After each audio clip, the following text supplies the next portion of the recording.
कथा सुनने से पहले कथा की महिमा सुननी चाहिए। क्यों? क्योंकि जब तक हम महिमा को नहीं सुनेंगे तब तक हमारे भीतर उस कथा के प्रति श्रद्धा उत्पन्न नहीं होगा, और जब श्रद्धा उत्पन्न नहीं होगा तब हमारे भीतर प्रेम की जागृति नहीं होगी। यानी कोई भी वस्तु हो, जब उससे हमें प्रेम होगा, उससे लगाव होगा, तभी उसका लाभ हमें मिल पाएगा। उसी प्रकार कथा के प्रति, सत्संग के प्रति जब हमारा प्रेम होगा, श्रद्धा होगा, तभी हमें उस कथा का लाभ होगा। तो कथा के प्रति, सत्संग के प्रति प्रेम की जागृति कैसे होगी? जब हम इस कथा की महिमा के बारे में सुनेंगे। यह कथा है क्या? इस कथा को सुनने से होता क्या है? यह कथा है क्या? इसको किसने लिखा है, क्यों लिखा है, और हम सबको सुनने से इस कथा का लाभ क्या होगा? जब इस सब के बारे में हम जानेंगे तो हमारा इस कथा के प्रति श्रद्धा और प्रेम उत्पन्न होगा, और जब श्रद्धा प्रेम उत्पन्न होगा तब हम मन लगा करके इस कथा को सुनेंगे, और तब इस कथा और सत्संग का हमें लाभ होगा। एक सीधी सी बात में कहें तो जैसे कोई बाहर जाता है तो सबसे पहले बाहर जब जाता है तो श्रृंगार करके आईना देखता है कि हम आईना देख ले, हमारे भीतर कुछ कमी हो तो उसको हम सुधार लें, तब जाकर के हम इस घर से बाहर निकलें, इस समाज में प्रवेश करें। तो समाज में यानी घर से बाहर निकलते वक्त हम आईना का दर्शन करते हैं, किस लिए? कि हम अपने अंदर कुछ सुधार कर लें। तो यह कथा भी उस आईना के समान है। यह कथा उस आईना के समान है, यानी इस कथा को सुन करके हम अपने भीतर छुपे हुए अवगुणों को देखें, परखें, अपने दोषों को देखें, फिर उसको सुधारें, और जब उसको सुधार करके फिर हम इस समाज में, इस क्षेत्र में पधारेंगे, उतरेंगे, तब हमारा कल्याण होगा और हमें भगवान की प्राप्ति होगी कि हमें समाज में कैसे उतरना है। एक बार बोलिए महाराज जी की जय जय। महाराज जी आप आइए, और ये निवेदन करते हैं कि महाराज जी के लिए कोई कुर्सी का बैठने के लिए बंदोबस्त करें, और महाराज जी आसन पर, मंच पर विराजमान हो। जय सीताराम महाराज जी।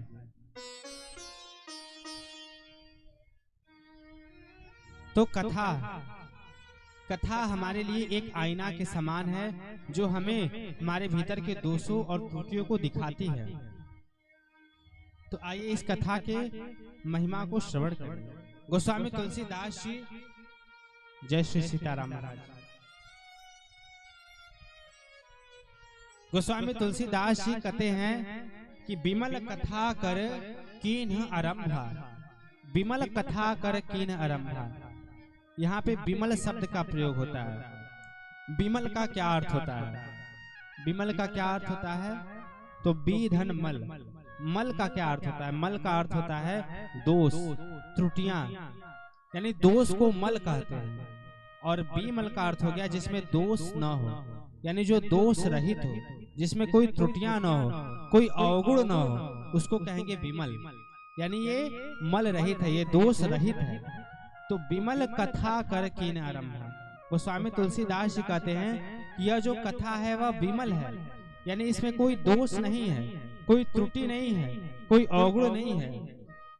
क्यों नहीं है? क्योंकि यह कथा किसकी है? कथा ही भगवान श्री रामचंद्र की है, मर्यादा पुरुषोत्तम श्री राम की है, मर्यादा को स्थापित करने वाले उन परम पिता परमेश्वर की है। तो उनमें कोई दोष नहीं है, तो उनकी कथा, उनके चरित्र में कैसे दोष हो सकते हैं? इसलिए जब उनकी हम कथा को सुनते हैं, इस विमल कथा को, तो सुनते सुनते क्या होता है? विमल कथा कर कीन्ह आरंभा, सुनत नसाही काम मद दंभा। उसको सुनने मात्र से, सुनत नसाही काम मद दंभा।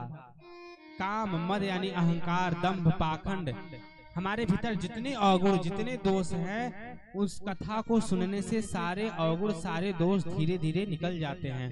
और विमल कथा को सुनते सुनते हमारा हृदय भी विमल हो जाता है, यानी निर्मल हो जाता है। और जब हमारा हृदय निर्मल होता है तब उसका लाभ क्या होता है? भगवान कहते हैं कि जिसका हृदय निर्मल है, हम उसी हृदय में निवास करते हैं। किस हृदय में? जिसका हृदय निर्मल हो। जब यह कथा सुनते सुनते हमारा हृदय पवित्र हो जाता है तो उस पवित्र स्थान पे भगवान निवास करते हैं। इस कथा को सुनने मात्र से ही भगवान हमारे हृदय में प्रकट हो जाते हैं। अच्छा, एक बात, मान लीजिए कोई स्थान, कोई गांव या कोई गली मोहल्ला को आपको सजाने के लिए, साफ सुथरा करने के लिए दे दिया जाए। मान के चलिए बोहा बार को ही दे दिया जाए कि पूरे बोहा बार को साफ सुथरा रखना है, तो थोड़ी मुश्किल होगी। परंतु यहाँ पे यदि हमारे मुख्यमंत्री जी आ जाए, यह सूचना मिल जाए कि मुख्यमंत्री आ रहे हैं, तो जितने भी सफाई कर्मचारी हैं, जितने भी अधिकारी हैं, वह सभी इस स्थान को साफ सुथरा कर देंगे। क्यों? क्योंकि बड़े नेता आ रहे हैं। मुख्यमंत्री आए या प्रधानमंत्री आए तो यह स्थान अपने आप बिना परिश्रम के ही सब अधिकारी, जितने सफाई कर्मी हैं, वो अपने आप साफ कर देंगे। हमें परिश्रम करने की आवश्यकता नहीं पड़ेगी। तो आप बताइए, एक देश का नेता किसी स्थान पर जाता है तो वह स्थान स्वच्छ हो जाता है कुछ ही देर के लिए, परंतु वह स्थान स्वच्छ हो जाता है। तो जो पूरे ब्रह्मांड के नेता, पूरे ब्रह्मांड के राजा हैं, कौन? भगवान। जब वह भगवान हमारे हृदय में प्रकट होंगे तो क्या हमारे हृदय में अवगुण बचेंगे? उनके प्रकट होने से पहले ही हमारे हृदय के सारे अवगुण, सारे दोष मिट जाएंगे। और वह प्रकट कब होंगे? जब हम इस कथा को श्रवण करेंगे, उनके चरित्रों का मनन करेंगे। तो उसको मनन करते करते हमारा हृदय निर्मल होगा और इस हृदय में भगवान प्रकट होंगे।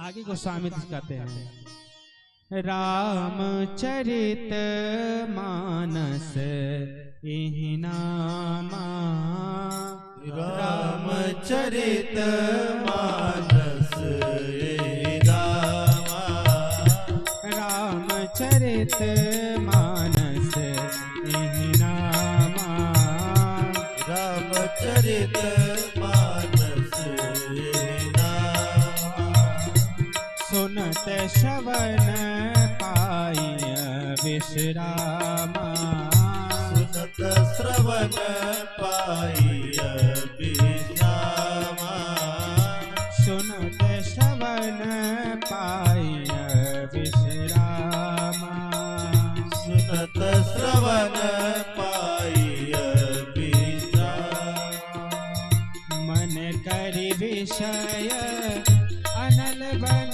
जरई, मन कर